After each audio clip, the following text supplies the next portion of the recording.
Impressed they are by him. I was talking to tight end Adam Troutman, and he said, he hasn't even wear a wristband with the plays on it. He said, you know how amazing that is, given how wordy our offense is. They felt like Bo Nix took his lumps early in the year. It was a little rough in September, but Troutman said as bad as it got, his confidence never wavered. You've seen how he's improved throughout the year, and he said everybody in our building loves that kid. He's got pretty good hand-eye coordination, too, I might add. Graziano, outstanding. So, Alex, our quarterback, I tried as hard as I could to write down, as he was saying. It sounded like 18 or 19 different words. Can you, how unordinary is that? Is that markedly more verbiage than most quarterbacks would be accustomed to? Yeah, listen, I don't think this kid's getting enough love for his rookie season, obviously overshadowed by what Jaden Daniels is doing in Washington. I played 3 years with Chase Daniel in Kansas City. And we played in a wordy offense with Andy Reid. Lots of calls, tags, kills, multiple plays. And I remember him telling me, he's like, man, this is nothing. Nothing compared to what we did in New Orleans, right? And you hear those calls. They tag a receiver on every play. X this, Y this, Z this. Oh, kill. We're calling check with me's for everybody out there. You're calling multiple plays, right? So he has to know the criteria. What do we run in the pass verse? What do we run in the run verse, right? This guy has a lot on his plate, and he has done so well. This is unbelievable. He's been so mature. And then let's not forget, I mean, he was the 6th quarterback taken. He was seen as the safe pick, right? Like the low ceiling, high completion percentage, really couldn't stretch the field. He finished 3rd in the NFL in 20-plus yard completions this year, right? This guy has excelled, and he's been unbelievable. And to me, there's been this fearlessness about him, right? Like this guy, you heard Peyton talk about it. Just the stage is not too big for him. He smiles. He's juggling pregame. Like, do you remember earlier in the season when he got in the spat with Sean Payton? Mm-hmm. Like, I mean, he called him Ferris Bueller, right? Because he kind of fired back at him. And you remember, think back to last year when Russ was in this same situation. Yeah. Right, well, here they are. And this is what Sean Payton's about, man. He is aggressive, right? He comes from Bill Parcells. He's going to challenge players.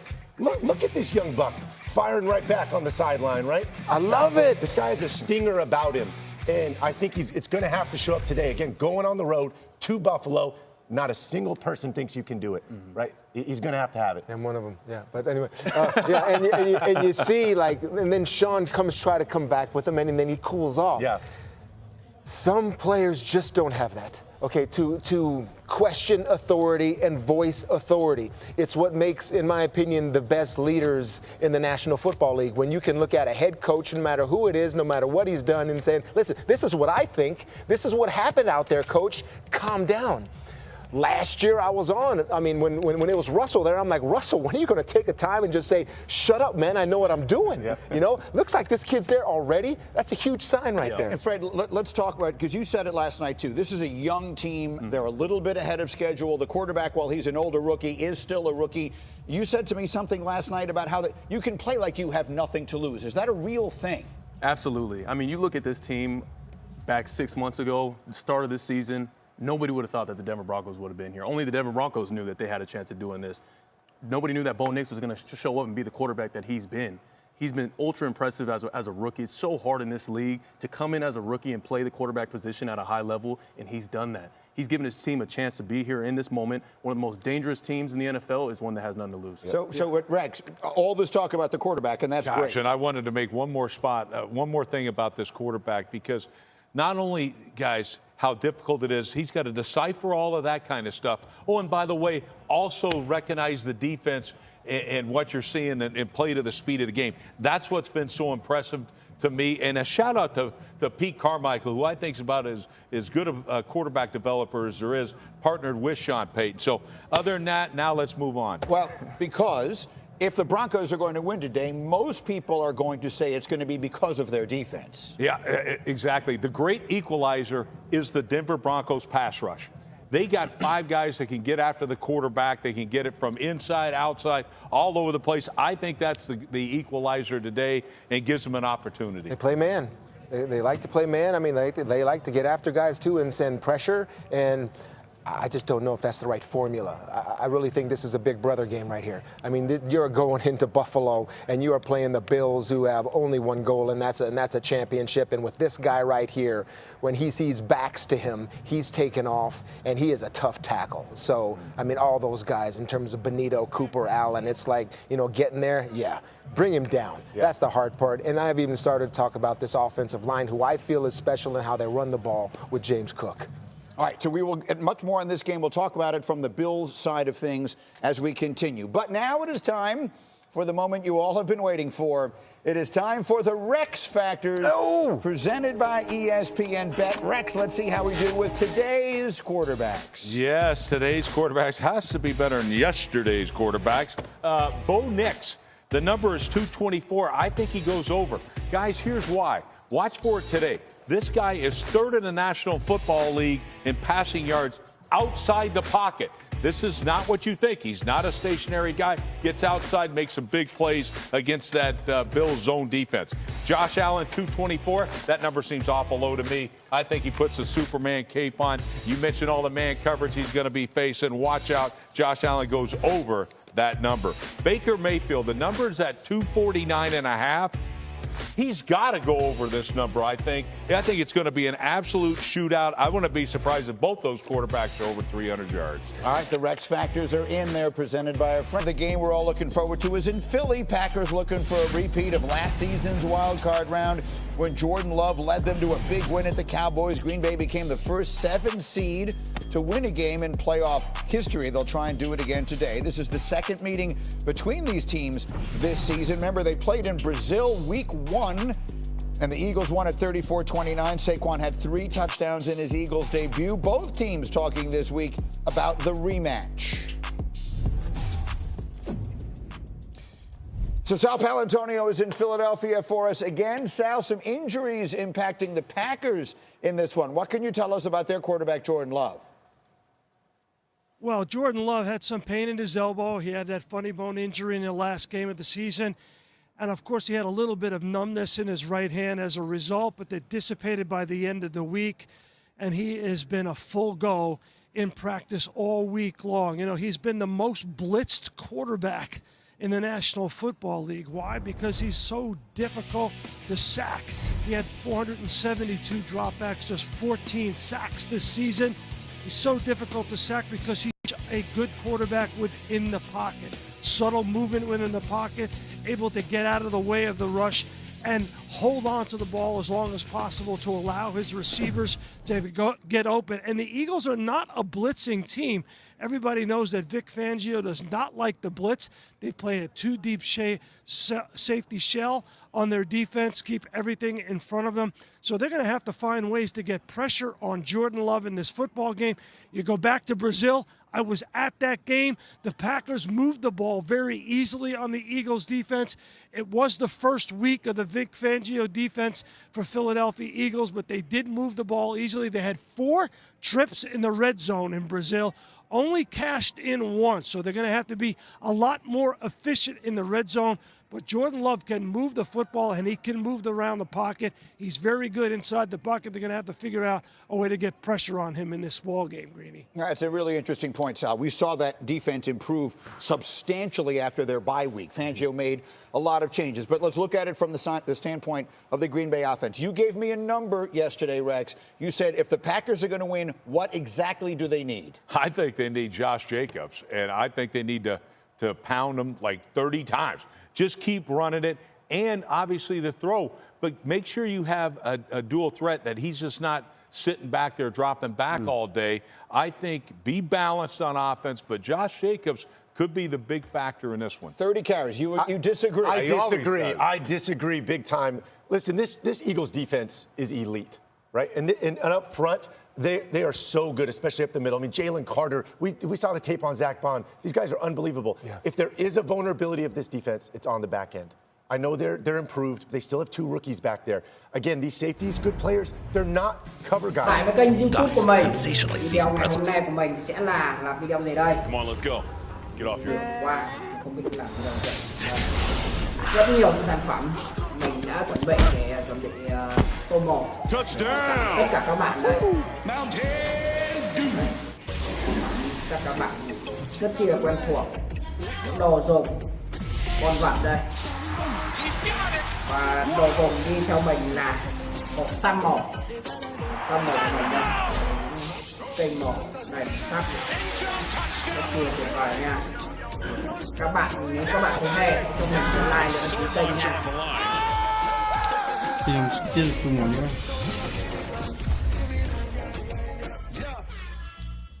Prime's exclusive wild card playoff game is coming tomorrow. The Steelers, the Ravens. They're a prime Super Bowl contender. What a night. Prime's exclusive wild card playoff game. Steelers, Ravens, tomorrow at 7:30 Eastern, only on Prime. Upset stomach? Iberogast. Indigestion? Iberogast. Bloating? Iberogast.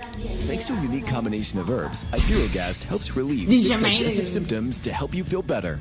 6 digestive symptoms, the power of nature. Iberogast.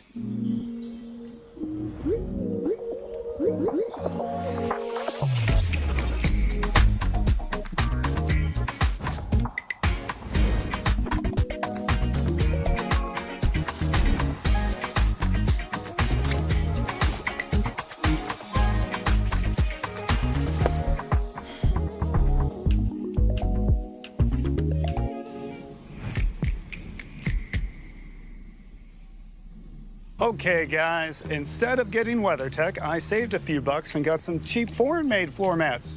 But they really stink, so put these on. Really, Gary? Mom, I'm thirsty. Don't settle for cheap, stinky floor mats. At WeatherTech, we make our floor liners and cargo liners here in America out of pure, non-toxic American materials. Dad, next time get WeatherTech. They don't stink. I'm on it. Find out everything we have at WT.com. They'll need 2 timeouts. 2 minutes time, fires along the sidelines and incomplete. No surprise that Sawyer's scoop and score is the longest fumble return in the history of the CFP. Second one he's had this year, had a much shorter fumble return for a touchdown against Purdue earlier in the season. Jim Knowles, the Ohio State defensive coordinator, on the left there in the hat, who's one of the best in the business. He's done a great job all year, and his defense done a good job of getting pressure with 3, getting pressure with 4, and playing a lot of zone tonight.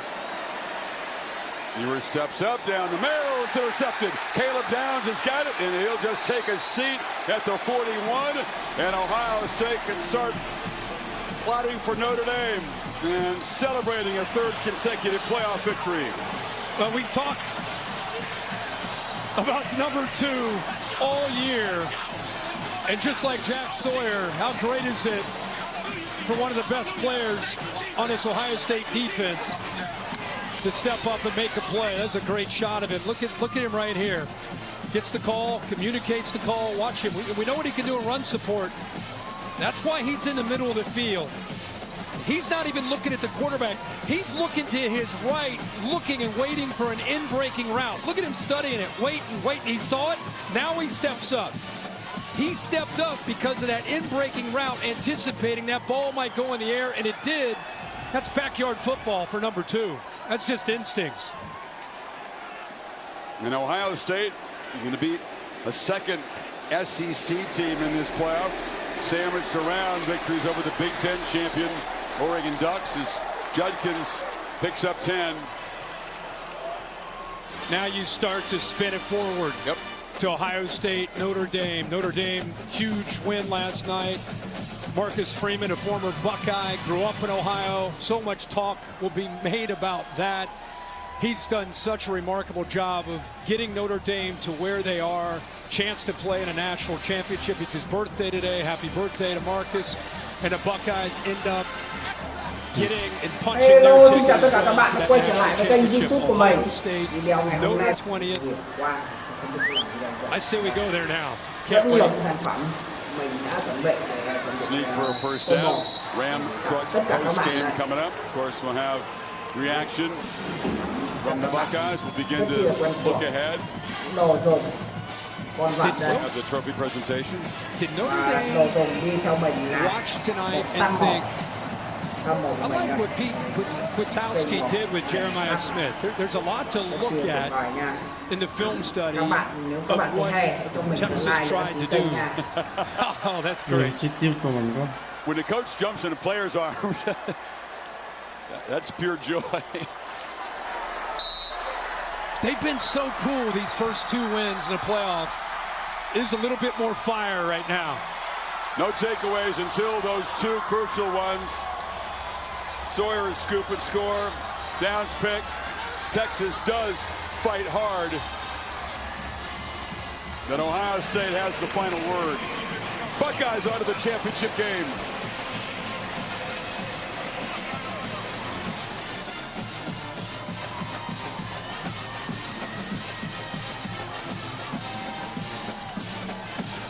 It's going to take a whole lot for Notre Dame to beat this football team. Ram Truck's post game begins right now. Irish have been gritty with the offensive line patchwork. They're going to have to get those guys healthy and ready. Oh, yeah. This defensive front for Ohio State. That's Coach Mick, the strength coach there, saying hi to yours. Let's go to Laura. Has Ryan Day. All right, thanks, Chris. Coach, what did you think when you saw Jack Sawyer scoop and score? I can't say enough about Jack Sawyer. He's a guy who loves being a Buckeye. He loves his teammates. He's done everything we've asked him to do. He's a captain. He's everything, that we could possibly ask for in a captain. And to make a play like that in that moment, we talked about before the game, if you want to leave a legacy behind, you become a legend. He just became a legend in Ohio State. There's no doubt about it. Chip Kelly saves quarterback run to a crucial time in the game, and Will Howard steps up. What can you say about your quarterback and your offense in this one? He's tough, but the whole team really showed toughness in this game. We knew it was going to be a battle. We knew it wasn't going to be easy, but we knew it was going to come down to the fourth quarter. We want to get to the fourth quarter, win in the fourth quarter. 4th and 2, big call there to call the quarterback power. He hit it. He actually slipped. He probably could have scored. And so, just really proud of our team. Proud of our coaches. And I know there's a lot of people back in Columbus that enjoy this tonight, but only for one night because we got one left. Absolutely. You dealt with doubters after the loss to Michigan. Now you're on the verge of playing in a national championship. You've earned that. What can you say about the fight of this team and what they've proven? It's what life's all about. You're going to go through adversity along the way, and how you handle adversity is pretty much how you're defined in life. And these guys are learning life lessons right now. Congratulations. Thank you. Let's go to Holly with Jack Sawyer. For a kid who grew up loving the Buckeyes your whole entire life, what did that last play, the scoop and score, how do you process what that means to this school? It just means everything to me. God's blessed his team with so much ability. We wouldn't be here without him, so we give him all the credit first and foremost. But, I kind of blacked out on the run over when I picked it up. But, coach put us in a great position to... Coach, top 10, man! Top 10, man!